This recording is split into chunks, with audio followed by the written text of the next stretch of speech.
Captain Marvel is much better than I expected, and is probably better than you expect. So if you haven't seen it, go watch it. You will not regret it. Now, I'll be the first one to admit I was on board the trailers look crap train. And I still am. The trailers are really bad, but they really do this movie dirty and not enough justice.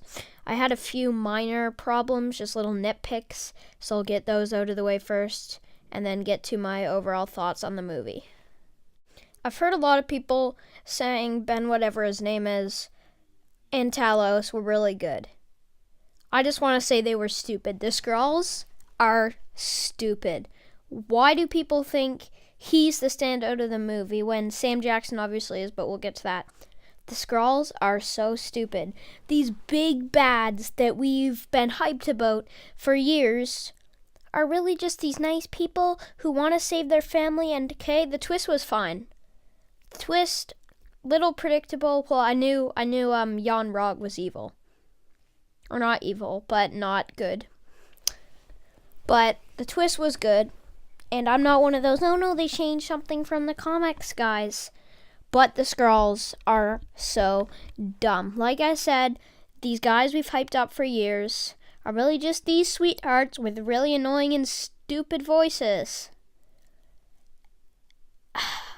And this, I thought this before I found out they were good. At the start of the movie, when Carol's first, if you haven't made it this far, then if you've made it this far and you still haven't watched the movie, spoilers, but that's pretty obvious. I'll put that at the start of the video.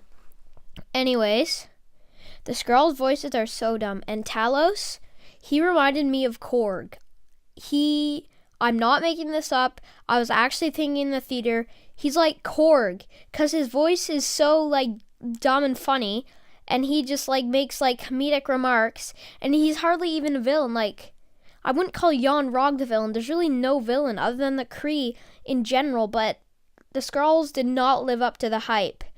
And I'm really hoping they can redeem themselves for a possible secret invasion. My other big issue with this movie, it's not even a big issue, it's just a small issue, was the de-aging. And I know what you're thinking. What are you talking about? Sam Jackson's de-aging was fabulous and spot on.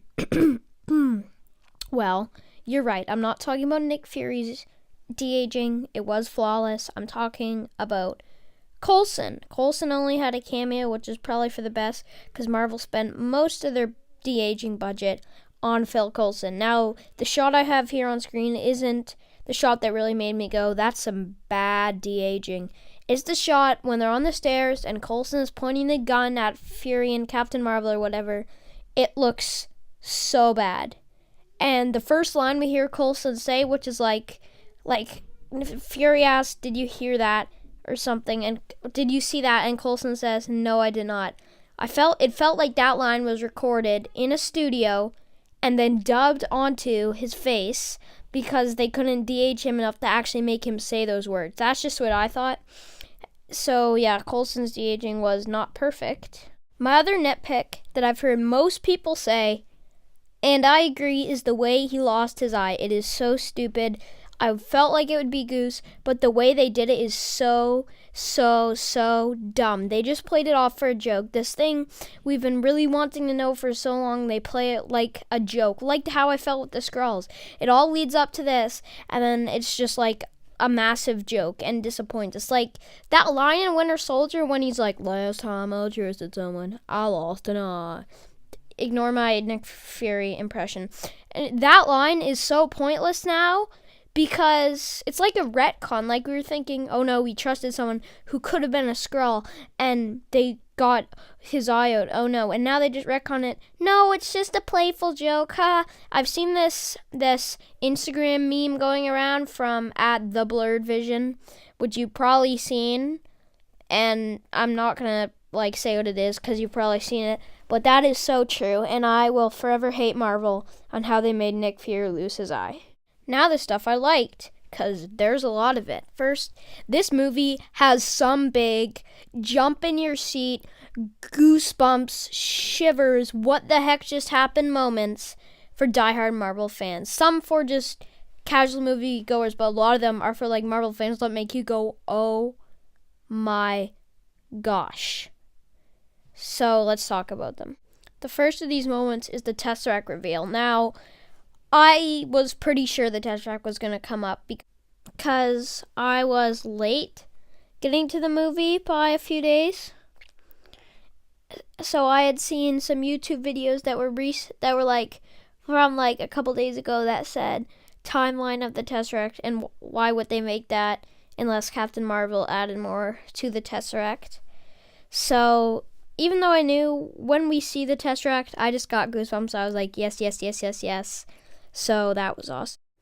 Another one of these moments was when Goose first turned or revealed her Flurkin self and swallowed the Tesseract. Made me think of the line from Avengers 1 when Hulk is like, what does Fury want me to do? Swallow it? It's just a nice callback to that. It was kind of a jump scare, not really. It just kind of made you jump in your seat. So that was another moment that made me go, yes, yes, yes, yes, yes. The other moment, well, the big one that was like super, super pleasing for MCU fans was when Nick Fury starts making the Avengers Initiative and the Avengers theme starts blaring. I was so happy. I lost it. That's probably my favorite scene in the movie. And then, of course, the credit scene, which is amazing. And when Black Widow turns around and Captain Marvel's just standing there like, holy crap, that was so awesome. I want to wrap up this review quick, so I'll just talk about the supporting cast real quick. I feel like the supporting cast was better than Brie Larson. Brie Larson was kind of carried by the supporting cast. Samuel L. Jackson, who I have on the screen here, is the obvious standout. Like I said, the de-aging is phenomenal. His humor is awesome, and his relationship with Goose is awesome. The Star Force were pretty cool. Ronan was kind of underused. I wish we got some set up with him and Korath. But anyways, yeah. Anyway, Captain Marvel completely blowed out my expectations. Had a few really minor flaws, but was overall just awesome. Go watch it. It will blow your expectations. This is among my top 5 MCU movies and one of my favorite standalone movies or debut movies alongside Ant-Man and Spider-Man Homecoming. I give Captain Marvel a 9.5 out of 10. Don't sue me, please.